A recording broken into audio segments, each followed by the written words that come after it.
বাসর ঘরে এসে আমার শাশুড়ি বলল, বোমা, আজ রাতে তুমি আমার সাথে থাকবে, এসো।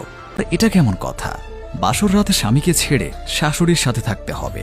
তিনি আমার হাত ধরে বললেন, চলো ড্রয়িং রুমে যাই, বলেই টেনে নিয়ে গেলেন। ড্রয়িং রুমে বসিয়ে তিনি আমাকে বললেন, বলো তো, তুমি আমাকে মা বলবে নাকি মামুনি বলবে? আমি বললাম, আপনি যা বলবেন আমি তাই বলবো। উনি বললেন, ঠিক আছে, আমাকে মা বলে ডাকবে, আজ থেকে আমি তোমার মা। তার এই কথাটি শুনে আমি স্বাভাবিক হলাম। তারপর তিনি বললেন, শোনো মা, আমি আমার বাবা মায়ের অনেক আদরের মেয়ে ছিলাম, কিন্তু বিয়ের পর স্বামীর সংসারে তেমন কদর ছিল না। ননদ ও বড়জা মিলে শাশুড়ির কান ভাঙাতেন, পান থেকে চুন খসলেই শাশুড়ি নানা রকম কথা শোনাতেন। তোমার শ্বশুরও তাদের কথা শুনত। স্ত্রী হিসেবে যে সম্মান, সেটা সে আমাকে কখনো দিতেন না। আমি বললাম, মা, আপনি কেন আমাকে এসব বলছেন? তিনি বললেন, আমার কথা শোনো। তারপর বললেন, সবার মন জুগিয়ে চলতে চলতে আমার নিজেকে হারিয়ে ফেলেছিলাম। স্বামী যেমন অবহেলা করত, আমিও সংসারের কাজের চাপে তার প্রতি তেমন খেয়াল করতে পারতাম না।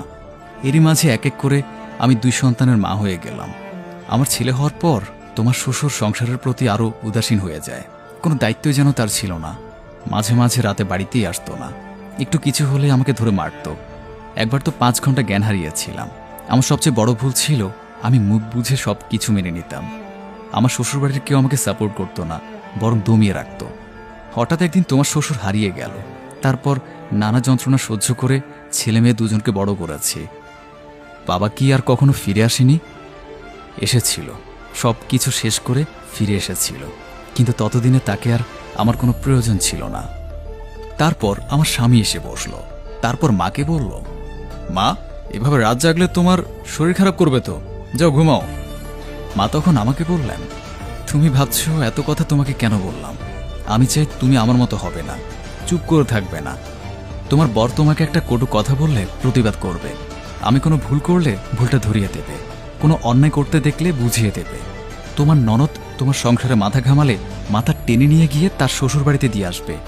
আর তোমার স্বামী তার বাবার মতো হলে তার উপর কোনো ভরসা করবে না। আমি নিজে দাঁড়িয়ে থেকে অন্যত্র তোমার সংসার সাজিয়ে দেব। মনে রাখবে, দিন শেষে মেয়েদের আপন বলে কেউ নেই। কথাগুলো শুনতে শুনতে কখন যে চোখের কোনো পানি জমেছে বুঝতেই পারিনি। কোথায় যেন হারিয়ে গিয়েছিলাম। হঠাৎ কারো হাতের স্পর্শ পেলাম। তাকিয়ে দেখি আমার শাশুড়ি আমাকে আদর করে চোখের জল মুছিয়ে দিচ্ছে। আমি তাকে জড়িয়ে ধরে কেঁদে দিলাম। ভাবতেই পারিনি আবার একটা মা পাবো। আজ নিজেকে পৃথিবীর সবচেয়ে সুখী পুত্রবধূ মনে হচ্ছে।